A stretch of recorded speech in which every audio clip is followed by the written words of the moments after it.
Boa noite a todos. Boa noite. Buenas noches para todos. Boa noite. Boa Boa noite. noite. Boa noite.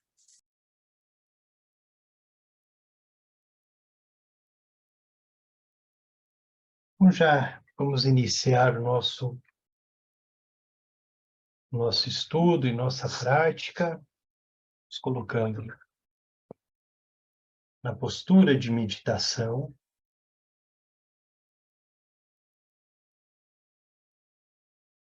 Mantendo nossa coluna ereta.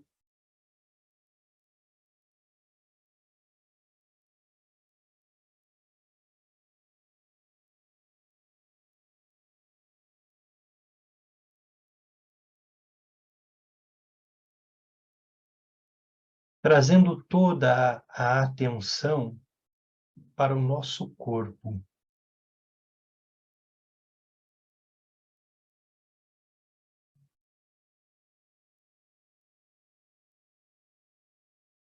Trazendo toda a atenção para o momento presente.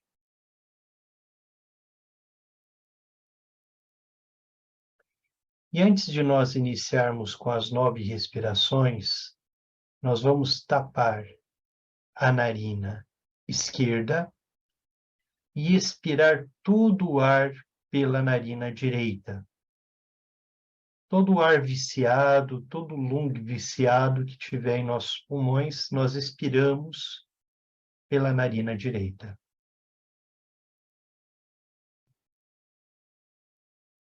Tape a narina direita. Receba o novo ar pela narina esquerda.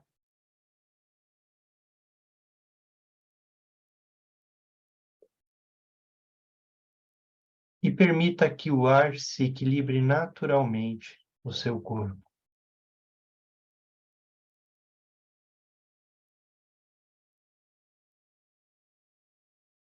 Mais uma vez, expire todo o ar pela narina direita.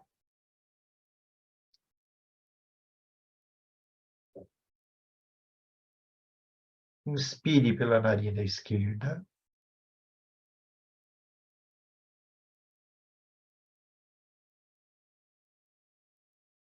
Permita que o ar se equilibre naturalmente.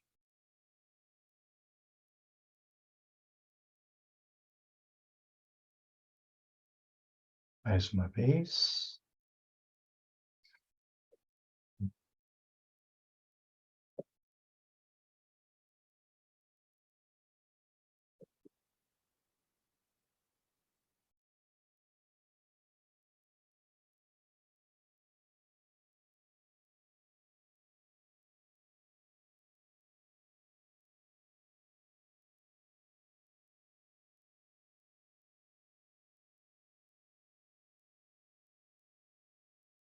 Preste atenção no seu corpo.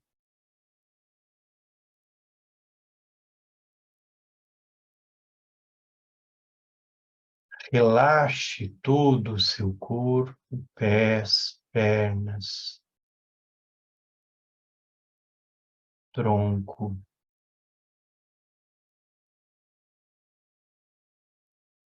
braços, antebraços, pescoço.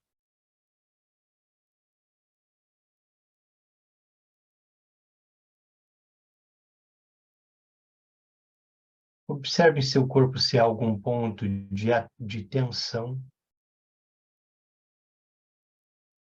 Imediatamente relaxe-o.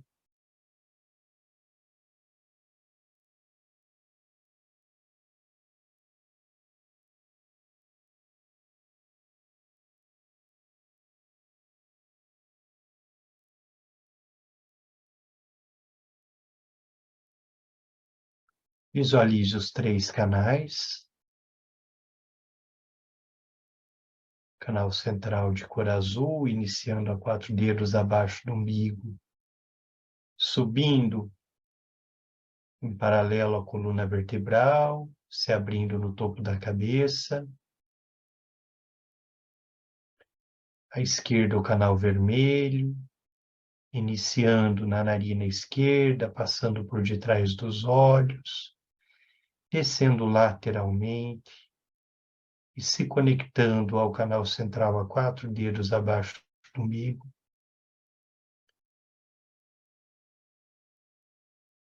Ao lado direito, canal de cor branca, iniciando na narina direita, passando por detrás dos olhos,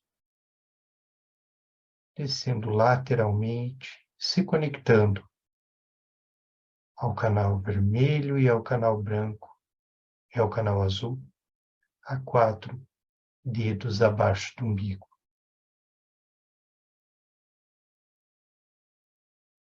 Tape a narina direita, visualize que o ar entra pela narina esquerda,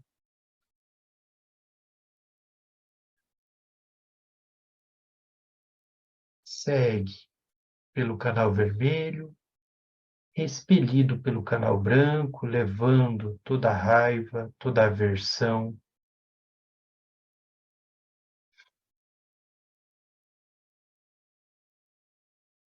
Mais uma vez.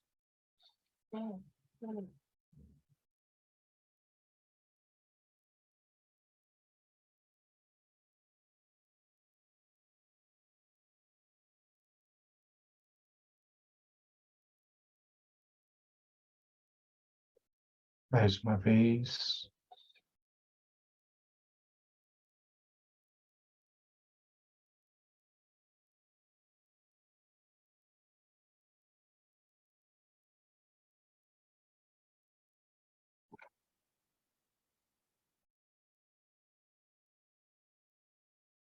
Tape a narina vermelha, inspire pela narina branca.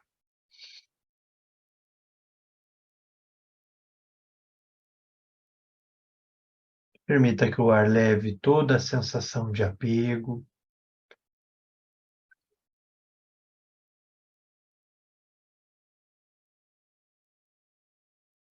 Mais uma vez.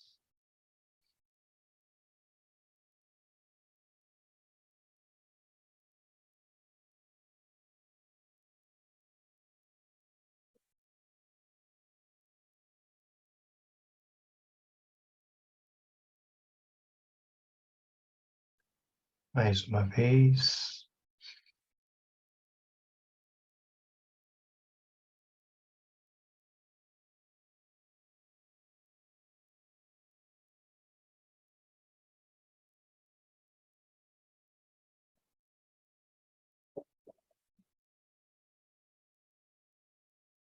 Inspire pelas duas narinas.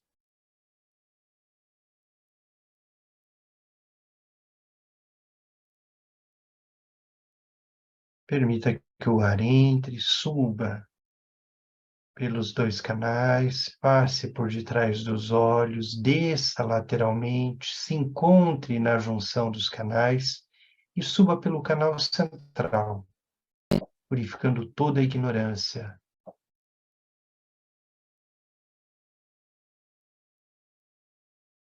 Mais uma vez.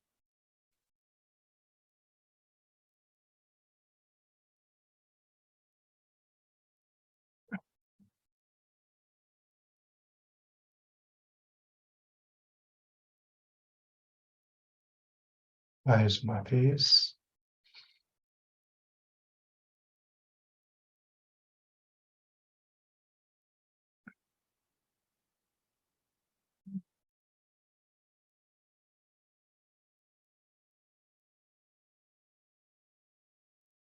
Observe o canal central.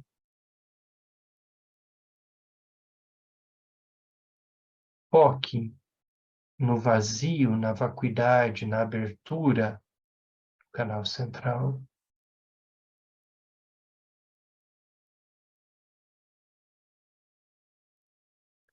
Leve sua mente até o seu coração.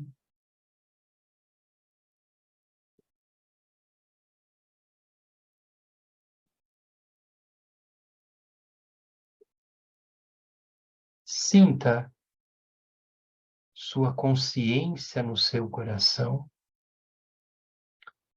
E a partir dela, projeta-se diante de você sílaba A, tibetana, e forma-se diante de você o Idam, a deidade eleita, a deidade de sua devoção.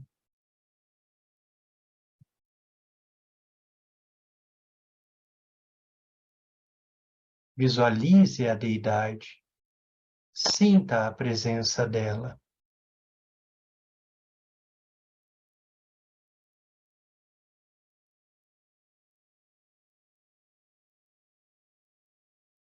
Tenha certeza da presença dela.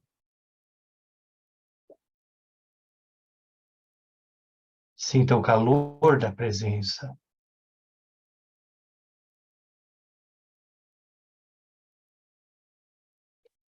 O coração da deidade à sua frente brota a sílaba Ram, fogo,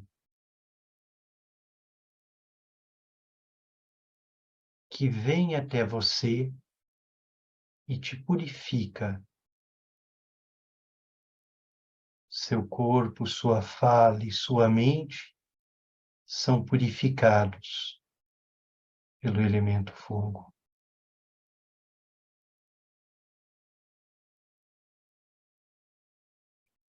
Do coração da deidade brota a sílaba Yam, vento.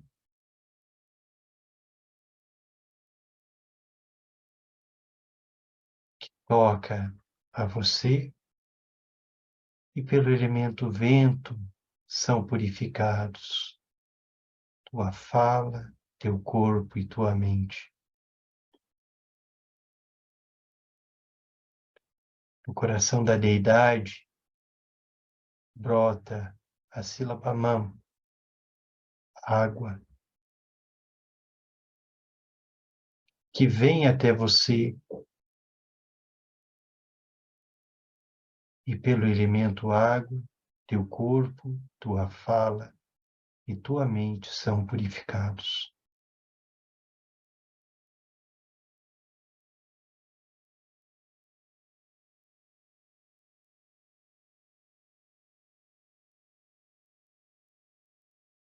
Da testa da deidade, marcado pela sílaba A, brota uma corrente de luz branca que toca a tua testa.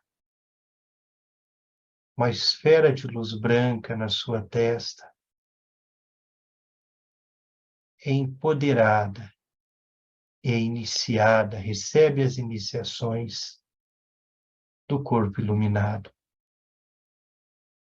Sinta essa corrente de luz partindo da testa, da coroa da deidade, infundindo sua coroa, sua testa, com a luz branca, fazendo do seu corpo iluminado de todos os Budas.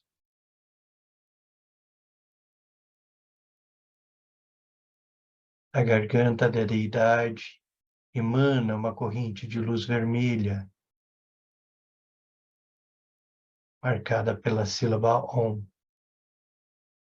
que toca a tua garganta, um tigre, uma esfera de luz vermelha na sua garganta, recebe essa luz vermelha e imediatamente tua fala se torna a fala iluminada de todos os Budas. Tua fala é empoderada, você recebe as iniciações da fala.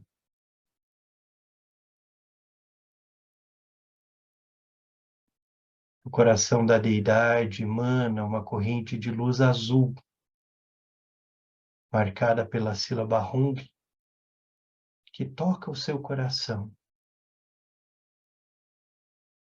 que toca uma esfera de luz azul do seu coração. E imediatamente faz da sua mente a mente iluminada de todos os Budas.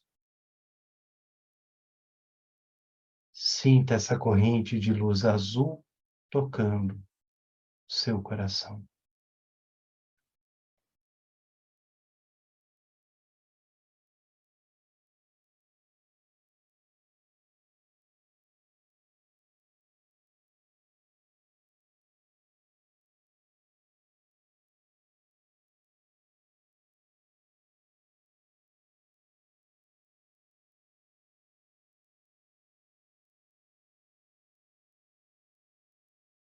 Visualize a deidade se dissolvendo em luz branca diante de você e se fundindo com o seu coração.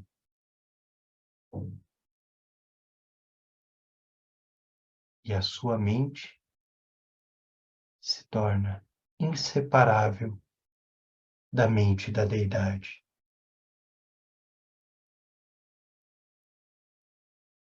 Repouse a sua mente na mente da deidade.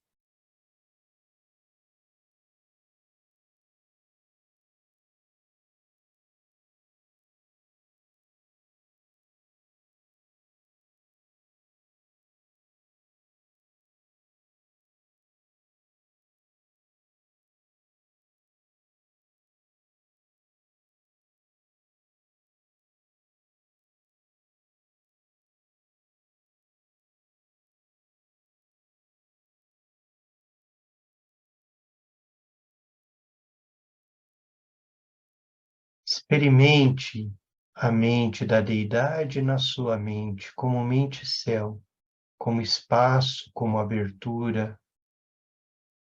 Permita que seu corpo se dissolva, permanecendo somente presença,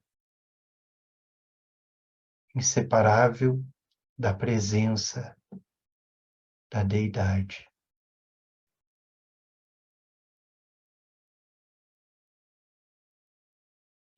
Reconheça a tua natureza como sendo a própria deidade.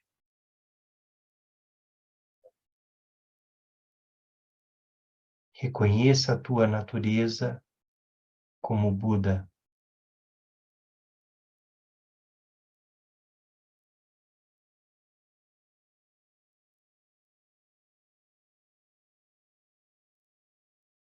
Por um instante, repouse, se solte.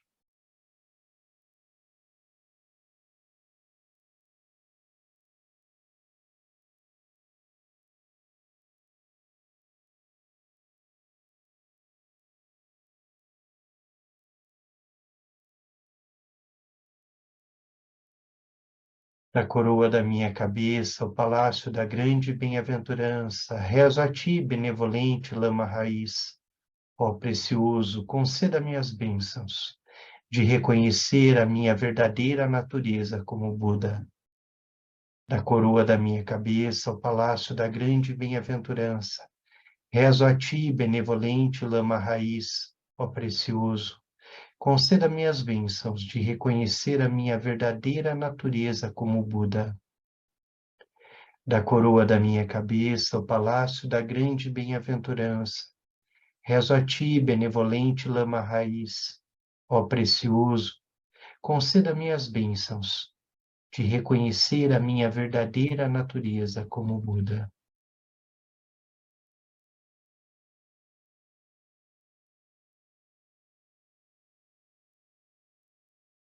Visualize diante de você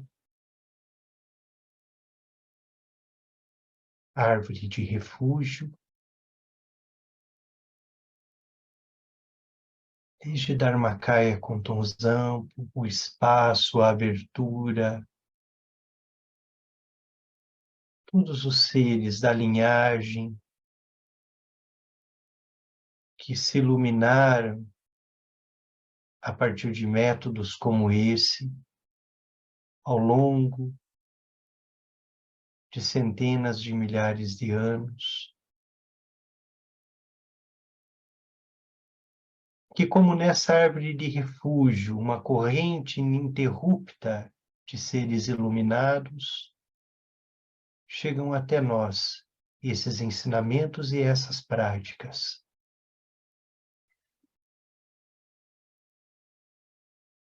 Tomando refúgio nos professores, na linhagem, nos idãos de meditação e nos protetores, nós confiamos nossa mente nesse caminho. E nós tomamos refúgio. Tomo refúgio em meu bondoso e sábio Lama. Tomo refúgio no poderoso Idam Tântrico. Tomo refúgio na potente Khandro secreta. Tomo refúgio nos três, Lama, Idam e Khandro. Tomo refúgio em meu bondoso e sábio Lama. Tomo refúgio no poderoso Idam Tântrico. Tomo refúgio na potente Khandro secreta. Tomo refúgio nos três, Lama, Idam e Khandro. Tomo refúgio em meu bondoso e sábio Lama. Tomo refúgio no poderoso Idam Tântrico. Tomo refúgio na potente Khandro secreta. Tomo refúgio nos três, Lama, Idam e Khandro. Trazemos, então, em nosso coração, a expressão da mente iluminada, a bodhicitta, a mente do despertar, a compaixão, pela qual nós praticamos sem cessar para o benefício de todos os seres. De modo que nossa prática, ela é benéfica para que todos os seres possam atingir a essência da iluminação. Enquanto nós, ainda presos no samsara, nos refugiamos, nós também firmamos o compromisso de praticarmos sem cessar, para o benefício de todos os seres. Para guiar todos os seres sencientes, entro no coração do grande segredo, a joia compassiva que realiza todos os desejos, a excelente deidade secreta, Sancho Tartung Gyal, que é o grande segredo do bom.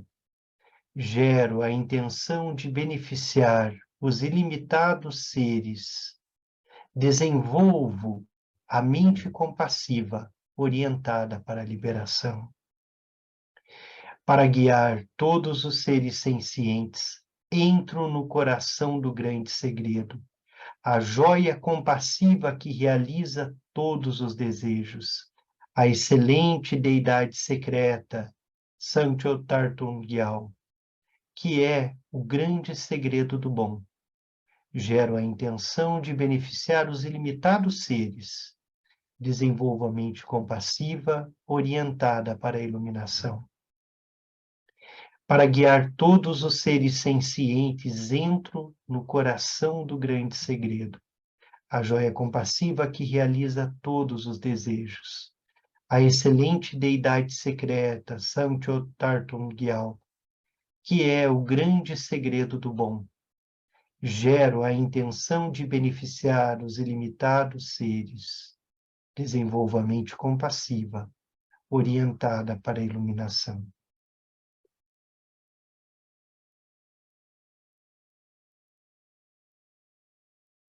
Visualizamos esse espaço em que nós estamos como um espaço protegido, em que as dakines, os dakas, os protetores, os guardiões, todos os seres iluminados nos protegem. Protegem nossa prática e asseguram que tenhamos as condições necessárias nesse caminho espiritual. E recorremos à Senhora dos Protetores, à emanação de Kuntunzamo, a Grande Mãe Irada, Yeshualmo, como nossa protetora. Ó Mãe dos Budas dos Três Tempos, grande e poderosa protetora dos ensinamentos, Suprema Mãe Cipgalmo, Rainha da Existência, Mãe do Espaço, seu corpo azul escuro tem o brilho radiante do céu, e você veste um lindo manto de penas de pavão. Sua mão direita segura uma espada de meteorito, que corta a força vital dos inimigos. Sua mão esquerda segura um vaso de longa vida, que aumenta a força vital e a longevidade de nós, os praticantes de Shen.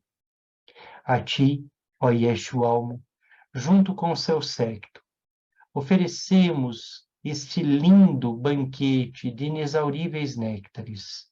Assim, protejas ferozmente os ensinamentos do Yugdrumbon e nos conceda o apoio necessário para ampliar a força e o poder de nossa prática espiritual. Pacifique, sem exceção, todos os nossos obstáculos e causas de desarmonia, também os de nossos mestres e discípulos, juntamente com os dos benfeitores e companheiros, dissolvendo-os na vastidão do espaço, externo, interno e secreto. Soma Mara Yotsa, Soma Mara Yotsa, Soma Mara Yotsa.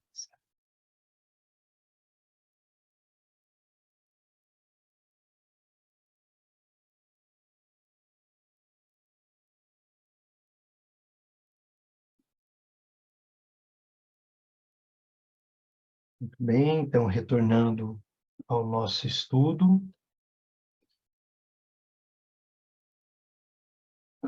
Um ponto importante a gente trazer, antes de dar sequência à nossa leitura e reflexão, é que quem quiser se conectar um pouco mais a Yeshualmo, nos próximos dias, o Jacek, que é o Unzi da Polônia, um dos Unzis da Polônia, ele considerar ensinamentos sobre uma prática muito específica de Yeshualmo, que é a prática de longevidade e de prosperidade.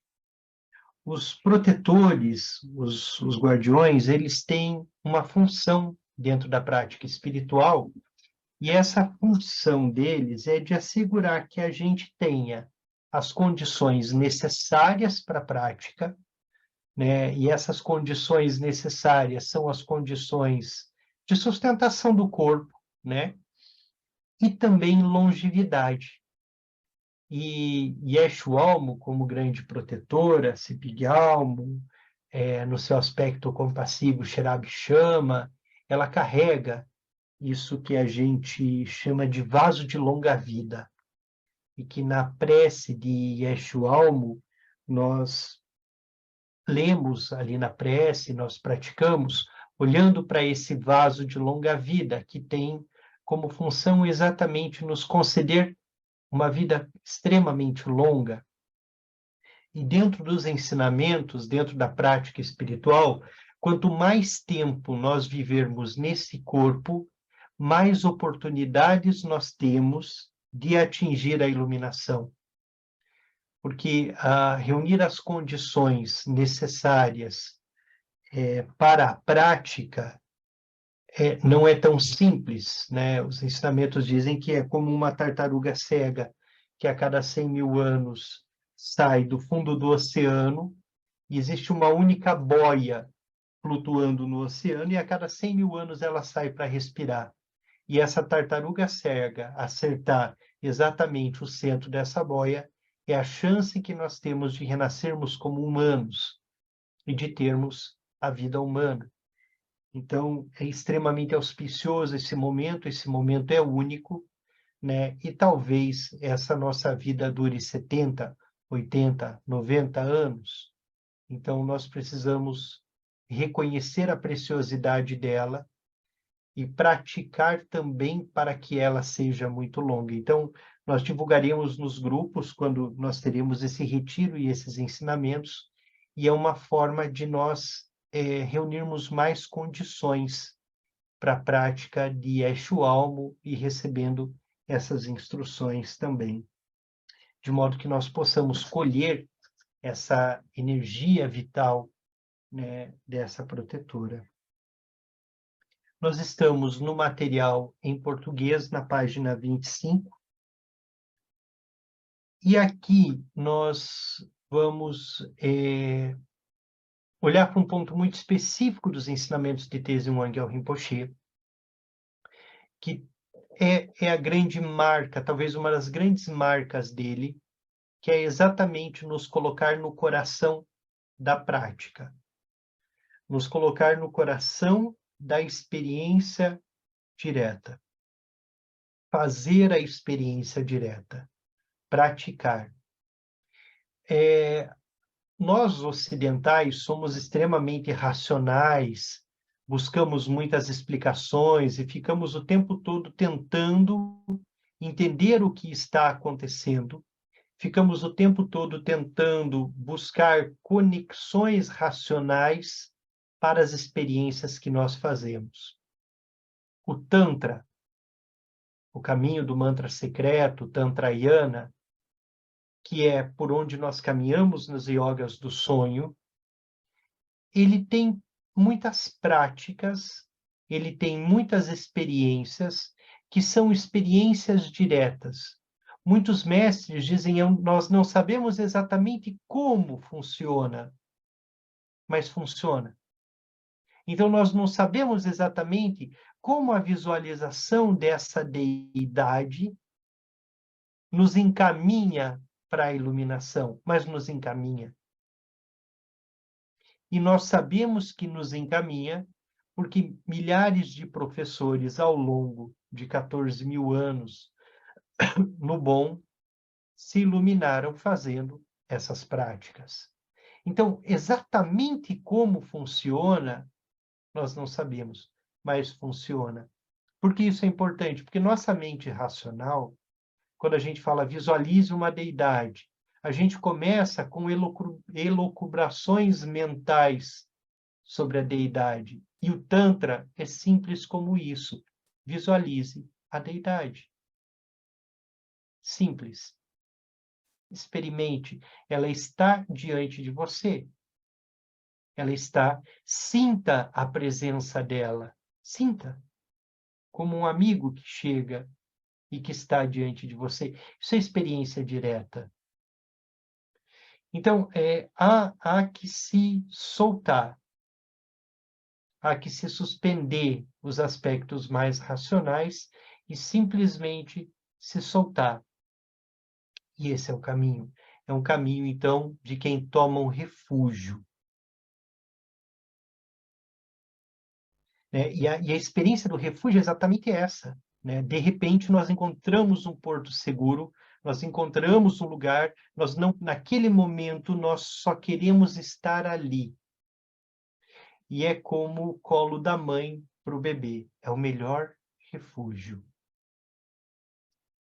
Né? O bebê sabe que aquele é o colo da mãe. Ele reconhece o calor, ele reconhece o aconchego, ele simplesmente adormece ali. Então, o refúgio diz disso, da confiança, e da confiança na tradição, da confiança nas práticas e da capacidade que nós temos ou não de nos soltarmos e repousarmos, como uma criança no colo da mãe, do pai, num colo confiável. A confiança não está fora, a confiança é nossa. A confiança é de cada um. Nos ensinamentos do Nundro, o Rinpoche trata muito sobre a necessidade de confiar, da necessidade de confiar na tradição e na linhagem.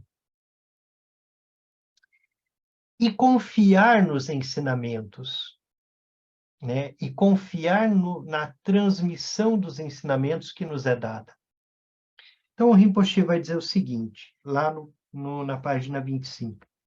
A melhor abordagem ao receber ensinamentos espirituais, orais e escritos é ouvir, concluir e experimentar.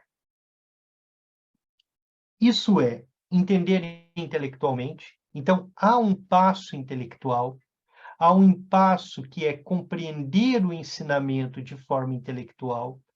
Quando nós olhamos para as condições necessárias para a prática espiritual, uma das condições necessárias para receber os ensinamentos é ter capacidade intelectual de recebê-los.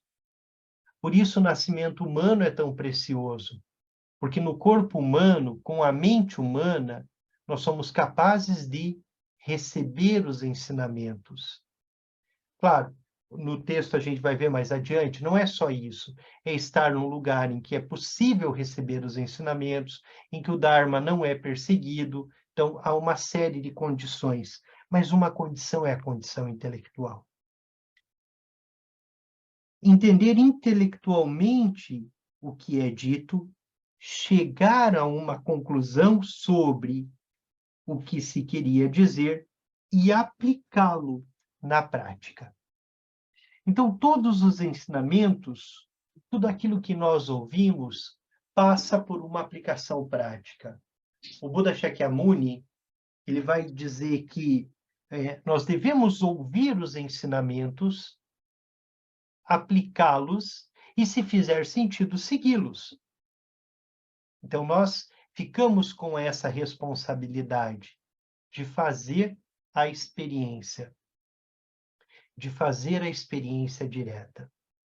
Quando nós, aqui no início, fazemos Guru Yoga e nós vamos repousar a nossa mente na mente da deidade, essa deidade que brota do espaço interno do nosso próprio ser, se projeta diante de nós, nos empodera e nós retomamos a deidade em nosso próprio ser, é nesse espaço interno, é desse espaço interno que nós podemos fazer a experiência da vacuidade, a experiência da clara luz, a experiência da união, a experiência da bem-aventurança. Mas para isso nós precisamos praticar, para isso nós precisamos experimentar, para isso nós precisamos ter a capacidade de relaxar. Se a aprendizagem é feita deste modo, o processo de aprendizado é contínuo e ininterrupto. Mas se ficar só no nível intelectual, pode se tornar uma barreira para a prática. Porque nós corremos o risco de sermos acumuladores de conceitos, se nós ficarmos só no aspecto intelectual. Então, o aspecto intelectual ele é muito importante.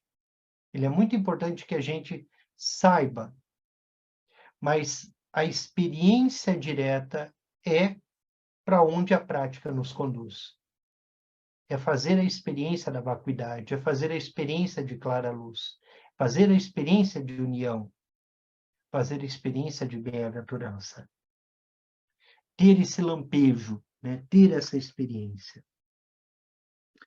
Com relação à maneira como se ouve ou recebe os ensinamentos, é bom o estudante, o bom estudante é como um muro coberto de cola. As ervas lançadas contra ele aderem. Um mau estudante é como um muro seco. O que é lançado contra ele escorrega e cai no chão. Quando os ensinamentos são recebidos, não devem se perder e ser desperdiçados. O estudante deve retê-los em sua mente, intelectualmente, e trabalhá-los, experimentá-los, praticá-los. Então, há essas duas dinâmicas, a dinâmica de receber os ensinamentos e a dinâmica de praticá-los. Hoje, nós, ocidentais, nós temos acesso milhares de ensinamentos, centenas deles, milhares de transmissões, milhares de práticas, de deidades, mas nós corremos um risco de ficarmos só nos ensinamentos, só nas práticas e nos tornarmos praticantes de retiro, né? Praticantes que participam de um retiro, recebem uma transmissão oral de uma prática, não a praticam. Nós corremos esse risco pela quantidade de acesso que nós temos, e aí acabamos não fazendo a experiência direta. Acabamos não experimentando em profundidade a essência daquele ensinamento e nos tornamos acumuladores, né? Acumuladores de ensinamentos, acumuladores de iniciações, de transmissões, né? É muito bom recebê-las, as iniciações e as transmissões, e receber como bênçãos de seres iluminados que nos transmitem esses conhecimentos, esses empoderamentos. Mas é muito importante fazermos a experiência direta. É muito importante praticarmos. Então, o estudante deve retê-los em sua mente e trabalhá-los e praticá-los exaustivamente, milhares de vezes, até obter os sinais da realização. Existe um poema, uma espécie de um poema, uma historinha japonesa chamada O Galo de Hokusai, em que o rei quer que seja pintado um galo. Então ele procura um artista e pede que o artista pinte o galo para o rei. E o rei pinta e o artista pinta uma vez o galo, pinta 2 vezes, pinta 3 vezes, fica meses e meses e não entrega a obra de arte. E o rei, então, pede que alguém vai um emissário lá para buscar a pintura do galo. E o artista fala, o galo ainda não está pronto. Depois de alguns anos, o rei pede que o emissário vá de novo. E o artista fala, o galo ainda não está pronto. Alguns anos depois, o rei vai até a casa desse artista. E ao entrar na casa desse artista, desse pintor do galo, ele encontra o artista e o artista fala, sim, agora está pronto. E entrega para o rei a pintura do galo, o galo de Hokusai. Mas ao entrar na casa do artista, o rei observa milhares e milhares de pinturas do mesmo galo. Para todo lado tem essa pintura do galo, do artista. São quartos de vezes que ele pintou esse galo. E a lenda diz que o rei levou o galo para casa, essa pintura.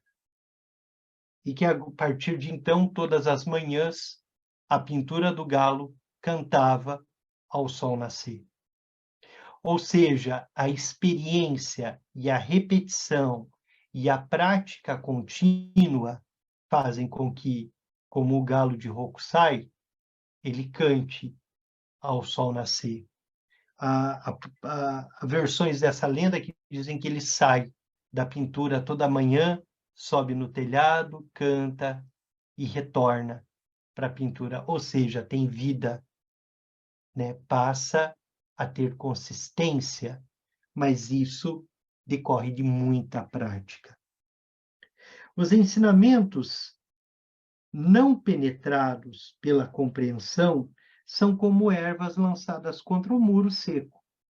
Eles caem no chão e são esquecidos. Então, o exercício intelectual é importante para a retenção dos ensinamentos, mas é a prática que vai fazer com que o galo cante a cada manhã, com que essa pintura tenha vida. Chegar a uma conclusão quanto ao significado dos ensinamentos é como acender uma luz em uma sala escura. O que estava oculto torna-se visível. Ou seja, somente conhecendo é que nós conseguimos ver. É como a luz acesa na sala escura. É a experiência do ahá, quando as peças se encaixam de repente e são compreendidas. É diferente da simples compreensão conceitual, no sentido de que algo que sabemos, em vez de alguma coisa da qual meramente ouvimos falar. Ele vai continuar, isso vai ficar mais claro. Por exemplo, ouvir falar que uma sala tem 2 almofadas, uma vermelha e uma amarela. É como adquirir uma compreensão intelectual delas. Mas se entrarmos na sala com as luzes apagadas, não conseguiremos distinguir uma da outra. Compreender o significado é como acender a luz. E então saberemos, em primeira mão, qual é a vermelha e qual é a amarela. Os ensinamentos, então, o ensinamento, então, não será mais alguma coisa que somos apenas capazes de repetir. Será parte de nós. Quando nós praticamos, nós corremos o risco de criarmos, por exemplo, um conceito de vacuidade, um conceito de clara luz, uma ideia do que seria vacuidade, uma ideia do que seria clara luz, uma ideia do que seria união, uma ideia do que seria bem-aventurança. Eu estou trazendo esses elementos porque são os elementos lá que Dao Gyao Tse propõe. Agora, somente a ideia de clara luz, união, vacuidade, bem-aventurança pode fazer com que a gente saiba falar sobre isso, que a gente consiga explicar, mas se a gente não entrar nessa sala, não ver essa almofada vermelha e amarela, mesmo que a gente não saiba o que significa vermelho e amarelo, mas nós teríamos a experiência direta. Nós teríamos a experiência direta do vermelho, amarelo, da sala e das almofadas. Da mesma forma, é a importância dos ensinamentos em relação à experiência direta e o reconhecimento daquilo que se faz na experiência. Então, quando nós recebemos os ensinamentos do bardo, em que nós aprendemos que assim que a gota branca e a gota vermelha se encontram no coração, surge a experiência de clara luz. Se nós não sabemos intelectualmente o que é clara luz, se nós não tivermos feito a experiência direta de clara luz, naquele exato momento, nós não teríamos as condições necessárias para que possamos nos dissolver em clara luz no momento da morte. Então, a compreensão intelectual é importante, mas a experiência direta é importante também.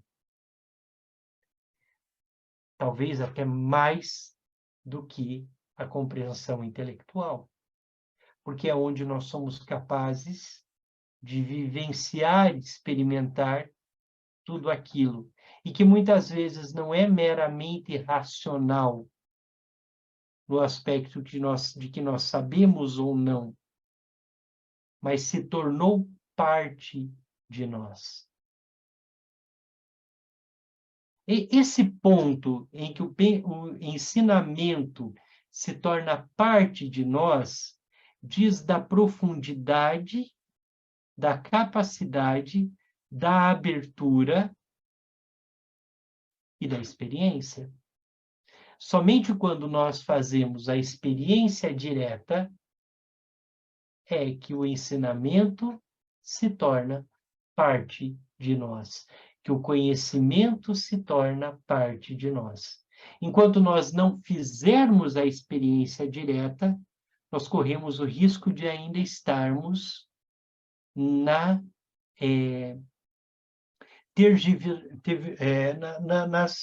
nos pensamentos, na construção mental, na construção intelectual. Com aplicar-se à prática, queremos dizer transformar o que foi conceitualmente entendido, o que foi recebido, ponderado, tornado significativo em experiência direta. Este processo é análogo a experimentar o sal. Pode-se falar sobre sal, entender sua natureza química, saber quais são os componentes químicos do sal, mas a experiência direta só se consegue quando ele é experimentado, botado o sal na boca. Aí sim nós podemos juntar aquilo que intelectualmente nós sabemos sobre sal com o sabor do sal, com o que o sal causa em nossa boca, em nosso corpo. Este processo já foi, pode-se falar sobre o sal, entender sua natureza química, etc., mas a experiência direta só se consegue quando ele é experimentado. Essa experiência não pode ser aprendida intelectualmente, não pode ser expressa em palavras. Se tentarmos explicá-la para uma pessoa que nunca provou sal, ela não conseguirá saber o que é que nós estamos experimentando, ou o que é que nós experimentamos. Mas quando falamos dela com alguém que já viveu a experiência, então ambos sabemos ao que estamos nos referindo. Essa é a mesma coisa com os ensinamentos. É desse modo que devemos estudá-los, ouvir ou ler a respeito deles, refletir sobre eles, chegar a uma conclusão sobre o seu significado e encontrar esse significado na experiência direta. Esse é um ponto muito importante aqui quando o Rinpoche traz o exemplo do sal, porque muitas tradições elas vão reconhecer um mestre quando o outro mestre o reconhece, e o reconhece exatamente nessa perspectiva. Ora, eu fiz a experiência direta e eu consigo reconhecer alguém que fez essa experiência direta pela sua palavra, como duas pessoas que conhecem o sal, se reconhecem e sabem exatamente do que estão falando quando falam de sal. Então, é essa a lógica do reconhecimento, da experiência direta sendo reconhecida por outro que a fez. No Tibete, as peles de couro novo são colocadas ao sol e esfregadas com manteiga para torná-las mais macias. O praticante é como a pele de couro nova, resistente e duro, com visão estreita e rigidez intelectual.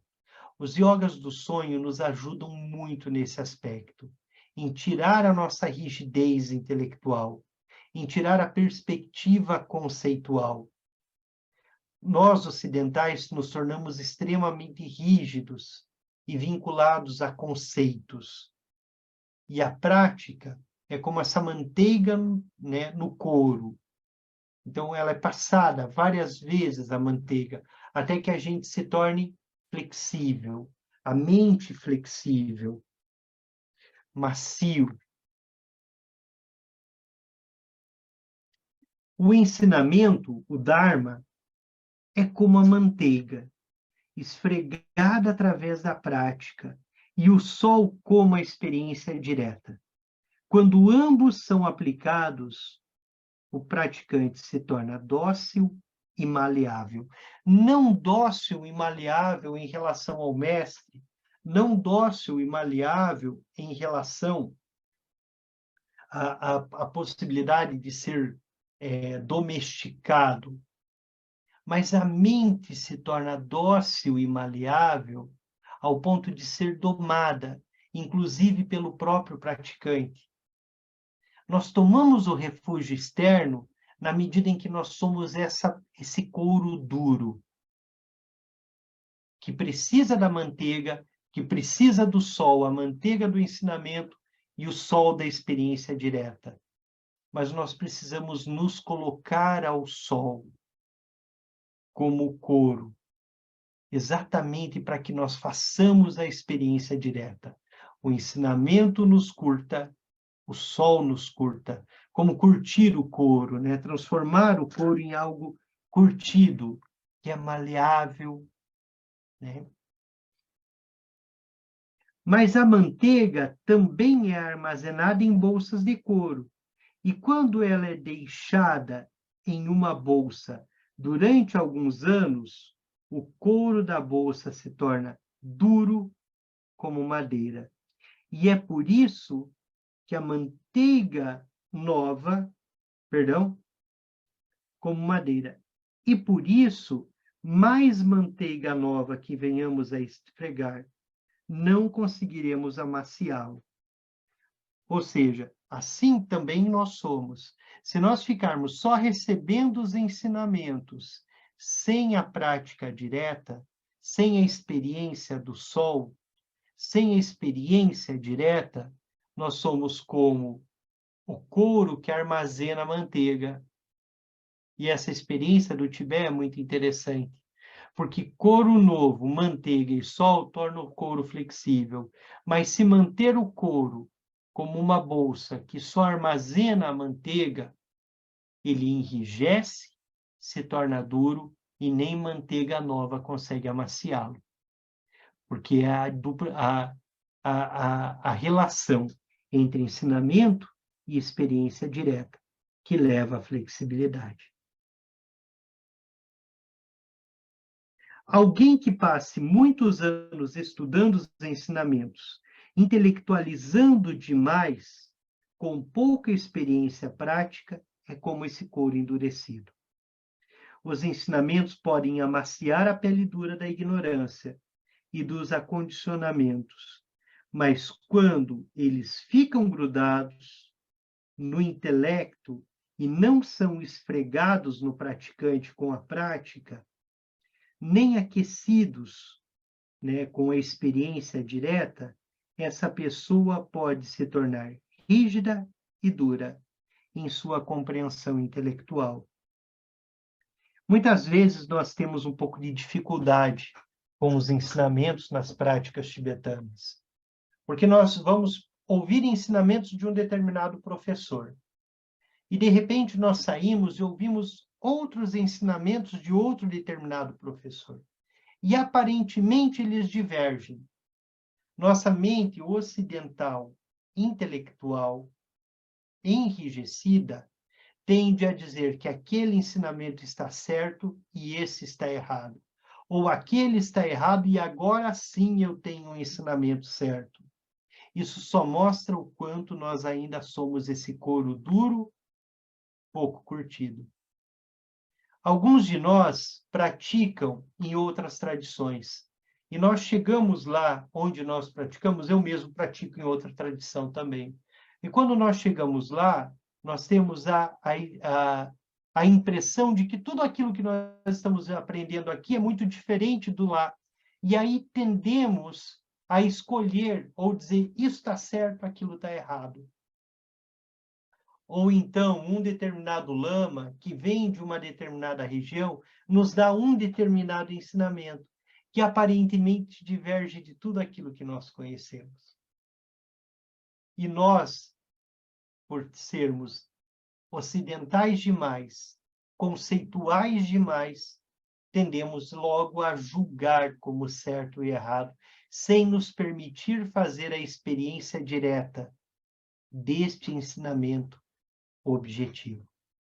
Então, basicamente, o que o Rinpoche está dizendo é: receba os ensinamentos e experimente, curta, coloque no sol, se permita flexibilizar e se aprofundar com esse ensinamento. Porque cada ensinamento pode te levar à realização. Nós dizemos que são 84 mil métodos para atingir a iluminação. E que podem ser métodos totalmente divergentes, mas qual deles efetivamente nós fazemos a experiência direta? Essa é a questão. Qual nós estamos seguindo de fato, ao ponto de receber esse ensinamento, curtir o couro, passar manteiga, permanecer ali em profundidade. Ninguém disse que o caminho tântrico, ninguém disse que o caminho do mantra secreto, tantrayana, ninguém disse que o Yung Drumbon era fácil. Ninguém disse que seria imediato. Mas é curtir o couro, é lento, é passar manteiga várias vezes, permanecer no sol, mais manteiga, mais sol, experiência profunda, cada vez de novo, sempre de novo. Devemos estar atentos para não acumularmos os ensinamentos como conhecimento intelectual, para que ele não se torne um bloqueio para a sabedoria.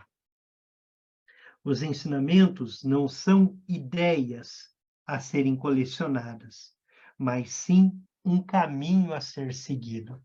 Esse é um ponto importante, porque senão nós corremos o risco de nos tornarmos acumuladores de ensinamentos, acumuladores de conhecimentos, e não fazemos a experiência direta da prática.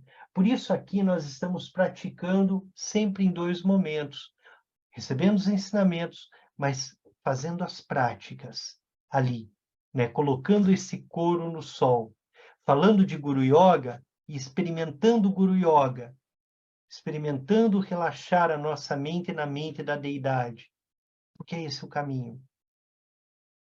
É curtir o couro, colocar o couro ao sol, passar manteiga, mais ensinamento, mais couro ao sol.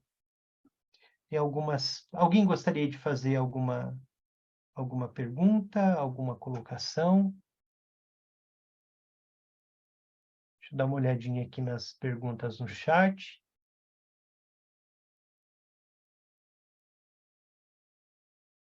A Ângel tá fazendo alguns comentários, todos ali podem ver, quanto a essa perspectiva de nos colocarmos de novo, os vários renascimentos, né? Exatamente para que esse couro seja curtido ao sol.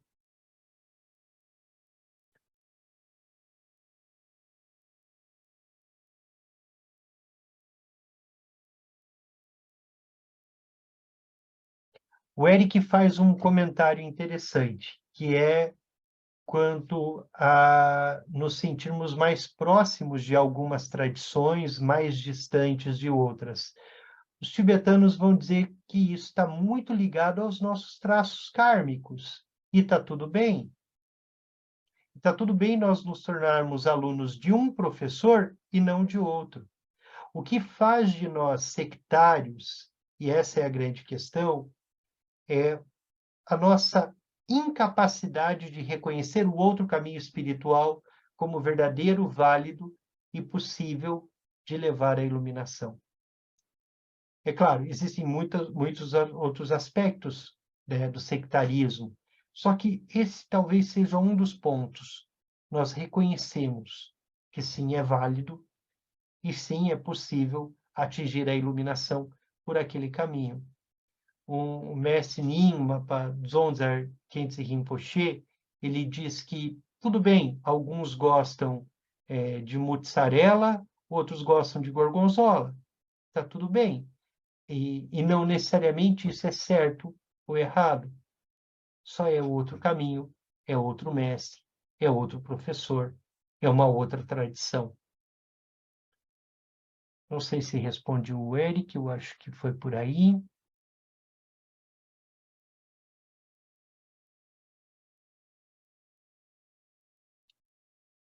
A Ângela está falando um pouquinho sobre a experiência dela em relação a uma discussão que ela teve com alguém sobre reencarnação.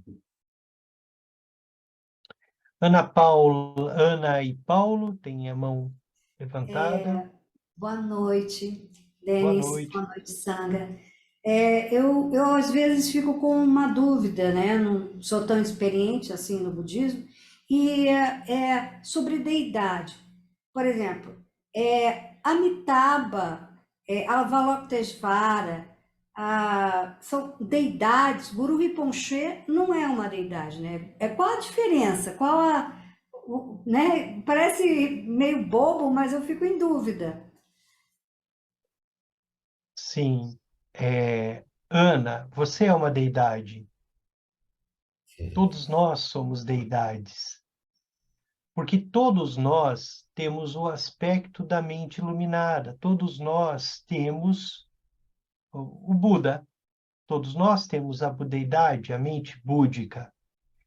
É claro que, na medida em que nós não purificamos os traços kármicos, a budeidade está obscurecida. Nós dizíamos um outro dia que é como o ouro, certo? Que caiu na lama e que nós tiramos esse ouro da lama e nós não reconhecemos que tem o ouro ali. Então, nós estamos purificando, nós estamos limpando, nós estamos praticando, até que se reconheça e que possamos reconhecer nossa verdadeira natureza como Buda. Se nós pegarmos as tradições budistas nós vamos dizer que tem os seres perfeitamente iluminados e um ser que é perfeitamente iluminado, nós o reconhecemos como um Idam, como uma deidade de meditação, porque é perfeitamente iluminado. Então, nós vamos praticar visualizando essa deidade, nos visualizando como deidade, como ela, e o que nós poderíamos dizer que faz dela deidade é a iluminação completa. Seja lá o que isso signifique, né?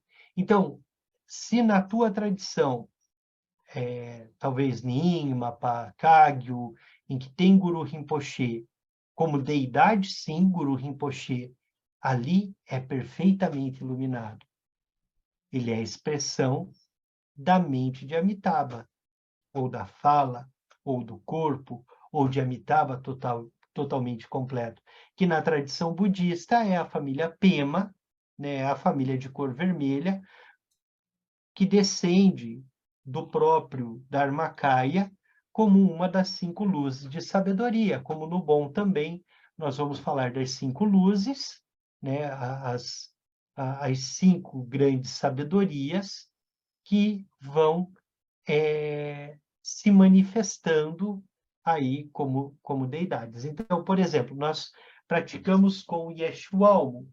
Yeshualmo é expressão iluminada de Kuntunzamo, que é a consorte do Kuntunzampo, que é o Buda original, o Buda primordial, que de onde todas as expressões surgem. Então, deidade diz desse aspecto imaculado da iluminação completa. Todas as deidades são perfeitamente iluminados. Quando nós entramos em alguns aspectos da prática, nós vamos conhecer, por exemplo, alguns protetores aí dentro das tradições que não são perfeitamente iluminados. Então, esses seres que não são perfeitamente iluminados, mas que se colocam a serviço do Dharma, esses seres não são para nós deidades de meditação. Então, eles não são idams. Nós não nos visualizamos como eles. Nós sempre nos visualizamos como seres completos, perfeitos e iluminados. Não sei se ficou claro. Não, muito obrigada. Obrigado, Ana. Deixa eu ver, tem mais algumas mensagens aqui. Eric.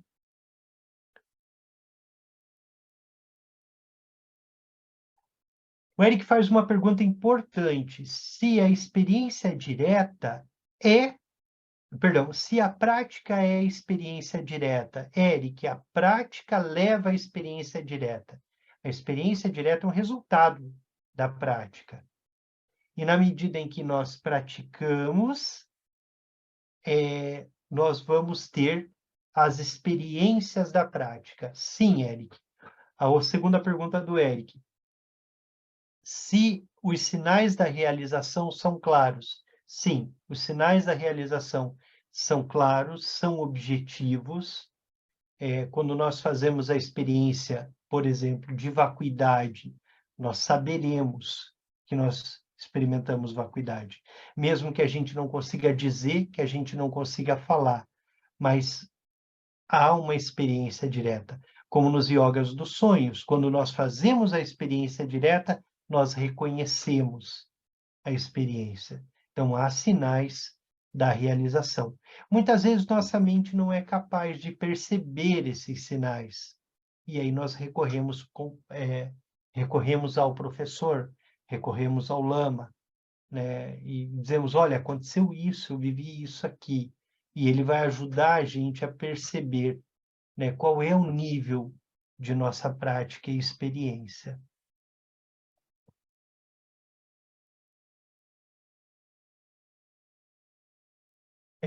Eu vi aqui a pergunta do Paulo, se as daquines existem efetivamente, né, a pergunta dele, se elas existem apenas em nossa mente ou se elas existem independentes de nós. Nós diríamos que no aspecto absoluto, todos nós somos da mesma natureza. No aspecto da mente iluminada, todos somos Budas. No aspecto da mente iluminada, todos nós somos expressões. Mas no aspecto relativo, nós reconhecemos a existência, seja lá o que signifique existência, de todos esses seres. Das daquines, dos Budas, dos guardiões, né? Então, nós reconhecemos a existência de todos esses seres, né? Dos 6 reinos de existência, e isso vai ficando cada vez mais claro na medida em que nós avançamos, né, no livro. No aspecto absoluto, tudo é mente iluminada. No aspecto relativo, as coisas se manifestam. No aspecto relativo, esse copo existe. A água dentro do copo existe. Esse é o aspecto relativo. É claro que aqui tem um aspecto também da nossa fé, né? Que é um aspecto de fé também que entra nessa pergunta do Paulo. Então, sim, Paulo, nós praticamos visualizando esses seres, fazemos oferendas a eles, né, dentro desse aspecto relativo. Saudamos nossas dívidas kármicas com os seres que coabitam esse espaço conosco. Alguém gostaria de fazer mais alguma pergunta? Ou algum comentário?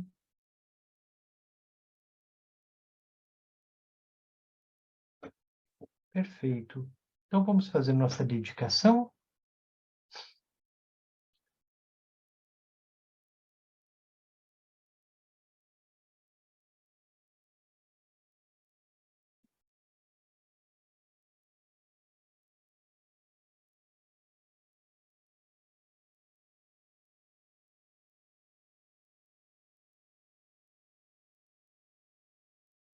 Toda virtude pura, realizada por meio das 3 portas, dedico para o bem-estar de todos os seres dos 3 reinos.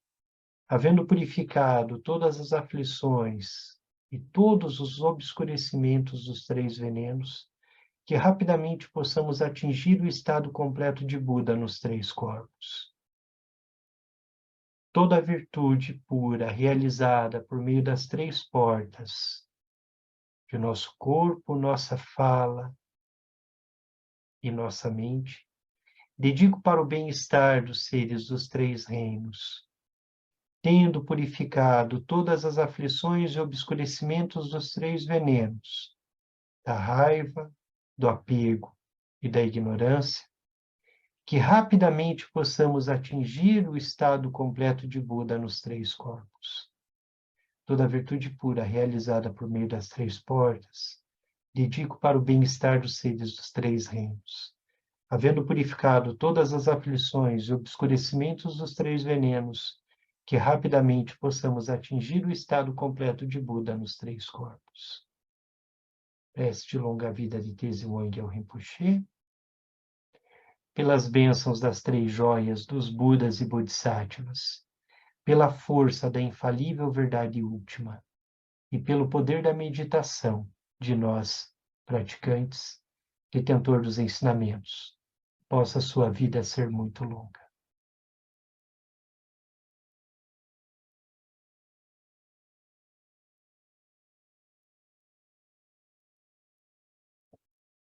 Boa noite a todos, uma boa semana e nos encontramos Muito obrigada.